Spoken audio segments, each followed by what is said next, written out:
Hello, 大家好. Welcome to MrsLin's Kitchen. Today I'm going to show you how to make Chinese fried sesame ball. Sesame ball is eaten year-round, especially Chinese New Year, because as the ball fries, it expands and it symbolizes growth and prosperity for the upcoming years.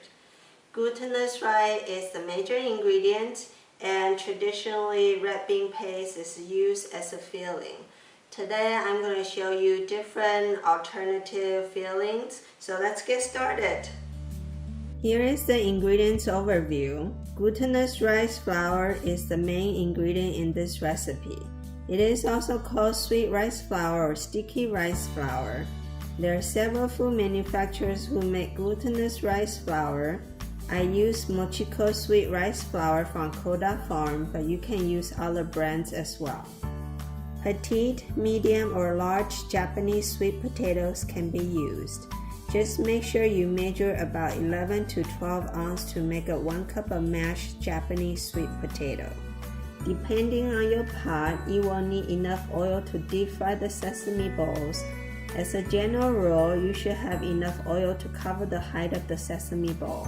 In this video, I'll show you how to make the sesame balls with red bean paste, chocolate chips, peanut butter chips, and pineapple fillings. Now let's prepare the pineapple filling. Pour crushed pineapple into a pan, heat it on medium-high heat.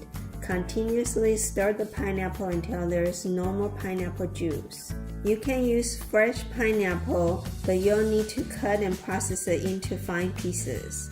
Adjust your heat so the pineapple won't get burned. It's normal for the juice to caramelize on the side of the pan. Avoid this area so your pineapple puree won't look dark.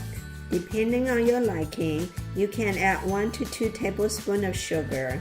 I won't add sugar into my pineapple filling because I find the sweetness of this puree just perfect for me. When there is no more juice left, the pineapple puree is ready. Set it aside for later use. Now let's prepare the dough. First, rinse the sweet potatoes and peel the skin. Then steam them for about 25 minutes. After 25 minutes is up, use a bamboo stick or toothpicks to check your sweet potatoes.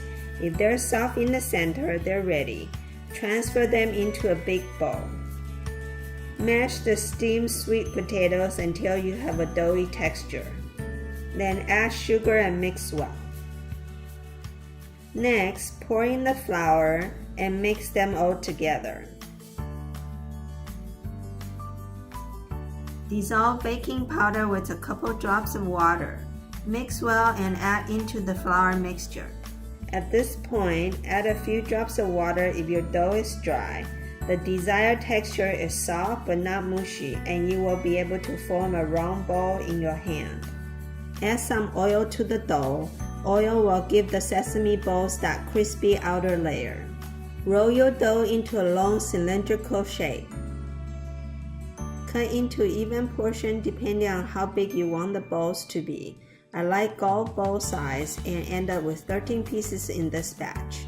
You can make it even more precise by using a kitchen scale and weigh out each ball that has similar weight. Shape each piece into a ball. Press the center of the dough ball and enlarge until it's wide enough to add the filling. Add the filling and seal the bowl by folding and pinching the edge. You will start to see a wave-like edges. Repeat this step for all the edges until the bowl is sealed on the top.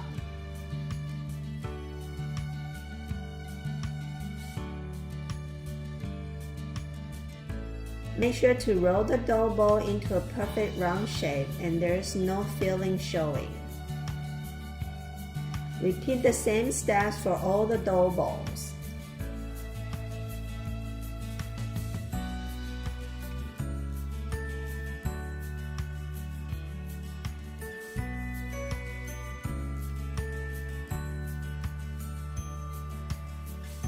Dampen your hands in the bowl before adding it into a bowl filled with roasted sesame seeds. Flipping and tossing softly until the bowl is evenly coated with sesame seeds.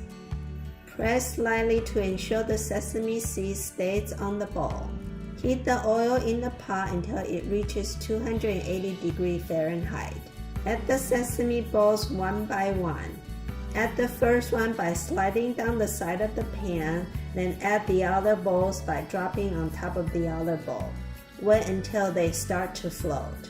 Keep an eye on your heat and the oil temperature. Make sure the oil maintains around 280 degrees Fahrenheit. When the balls start to flow, softly press each of them against the wall of the pot with a cooking spatula. Doing so, the ball will form that perfect round and bloated shape. When the sesame balls turn slightly brown, they are ready to be served. So here are my Chinese fried sesame ball. This is a traditional recipe, which is the red bean paste, Reese's peanut butter, chocolate chip, and pineapple. Fruit jam is also a good alternative as filling. Chinese New Year is just around the corner, and you can make these for your friends and family to enjoy this Chinese New Year. I wish you happy Chinese New Year. Gong Hei Fa Cai. Thank you for watching, and I'll see you next time.